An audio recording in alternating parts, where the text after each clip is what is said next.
అందరికీ నమస్కారం. నిత్రా క్యాలెండర్ దియా స్టోర్ పాఠకులకు శుభోదయం. ఈరోజు 4వ తారీఖు మార్చ్ 2025 శ్రీ క్రోధినామ సంవత్సరం ఫాల్గుణ మాసం శిశిర ఋతువు ఉత్తరాయణం మంగళవారం. ఈరోజు తిథి పంచమి రాత్రి 8-7 వరకు. తదుపరి షష్ఠి. ఈరోజు నక్షత్రం అశ్విని ఉదయం 9 వరకు. తదుపరి భరణి. ఈరోజు ద్వాదశ రాశుల వారి రాశి ఫలాలు ఏ విధంగా ఉన్నాయో తెలుసుకుందాం. ముందుగా మేషరాశి. దైవ చింతన పెరుగుతుంది. చేపట్టిన పనుల కార్యసిద్ధి కలుగుతుంది. చిన్ననాటి మిత్రులతో ఆనందంగా గడుపుతారు. నిరుద్యోగ ప్రయత్నాలు ఫలిస్తాయి. బంధువులతో విభేదాలు తొలగుతాయి. నిరుద్యోగ ప్రయత్నాలు వేగవంతం చేస్తారు. వ్యాపార ఉద్యోగాలలో అనుకూల పరిస్థితులుంటాయి. తదుపరి వృషభ రాశి. ఆరోగ్య విషయంలో జాగ్రత్త అవసరం. దూర ప్రయాణ సూచనలు ఉన్నవి. మిత్రులతో వివాదాలు కొంత మానసికంగా చికాకు పరుస్తాయి. ఆధ్యాత్మిక చింతన పెరుగుతుంది. వ్యాపారాలు ఉద్యోగాలు కొంత నిరుత్సాహపరుస్తాయి. చేపట్టిన వ్యవహారాలలో కష్టించిన ఫలితం కనిపించదు. దాయాదులతో స్థిరాస్తి వివాదాలు కలుగుతాయి. తదుపరి మిథున రాశి. చేపట్టిన పనులలో శ్రమ తప్ప ఫలితం కనిపించదు. కుటుంబ సభ్యులతో చిన్నపాటి మాట పట్టింపులుంటాయి. వృత్తి వ్యాపారాలలో ఆకస్మికంగా నిర్ణయాలు మార్చుకుంటారు. ఉద్యోగ వాతావరణం గందరగోళంగా ఉంటుంది. ముఖ్యమైన వ్యవహారాల్లో తొందరపాటు పనిచేయదు. ఆధ్యాత్మిక సేవా కార్యక్రమాల్లో పాల్గొంటారు. తదుపరి కర్కాటక రాశి. భూ క్రయ విక్రయాలు లాభసాటిగా సాగుతాయి.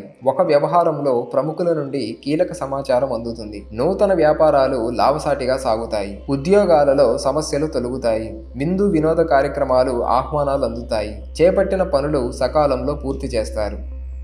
తదుపరి సింహరాశి. వృత్తి వ్యాపారాలు మరింత మెరుగైన రీతిలో రాణిస్తాయి. ఉద్యోగస్తులకు నూతన అవకాశాలు లభిస్తాయి. చేపట్టిన వ్యవహారాలు మందకొడిగా సాగుతాయి. బంధువుల నుండి అరుదైన ఆహ్వానాలు అందుతాయి. కుటుంబ సభ్యులతో శుభకార్యాలకు హాజరవుతారు. ఆర్థిక లావాదేవీలు ఆశాజనకంగా సాగుతాయి.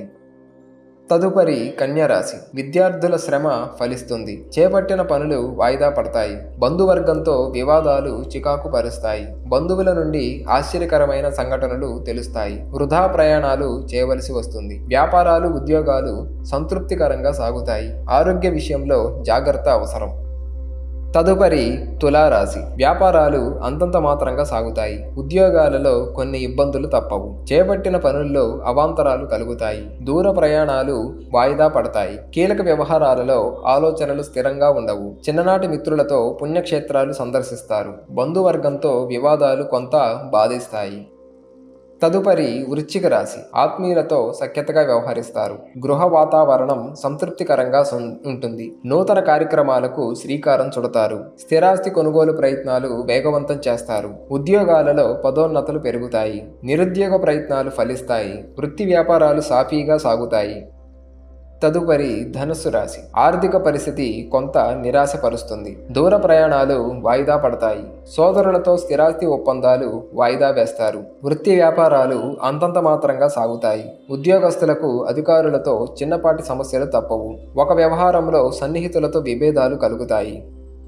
తదుపరి మకర రాశి. వ్యాపారాలలో ఆశించిన లాభాలు అందుతాయి. దూర ప్రయాణాలలో నూతన పరిచయాలు కలుగుతాయి. చిన్ననాటి మిత్రులతో సఖ్యతగా వ్యవహరిస్తారు. ఉద్యోగస్తులకు పదోన్నతులు పెరుగుతాయి. ఆర్థిక పరిస్థితి ఆశాజనకంగా ఉంటుంది. సమాజంలో గౌరవ మర్యాదలకు లోటుండదు. విలువైన వస్త్రాభరణాలు కొనుగోలు చేస్తారు. తదుపరి కుంభరాశి. కుటుంబ సభ్యులతో అకారణంగా మాట పట్టింపులుంటాయి. ఆర్థిక ఇబ్బందుల వలన నూతన రుణాలు చేయవలసి వస్తుంది. ముఖ్యమైన వ్యవహారాలు ఆశించిన విధంగా ఉంటాయి. సంతాన ఆరోగ్య విషయంలో జాగ్రత్త అవసరం. వృత్తి వ్యాపారాలలో ఆలోచనలు స్థిరంగా ఉండవు. తదుపరి మీనరాశి. ప్రముఖుల పరిచయాలు ఉత్సాహాన్నిస్తాయి. బంధువర్గం నుండి శుభవార్తలు అందుతాయి. చేపట్టిన పనుల్లో పురోగతి సాధిస్తారు. విందు వినోద కార్యక్రమాలకు హాజరవుతారు. వ్యాపారాలు లాభసాటిగా సాగుతాయి. ఉద్యోగాలలో మరింత అనుకూల పరిస్థితులుంటాయి. ఇంటా బయట అనుకూల వాతావరణం ఉంటుంది.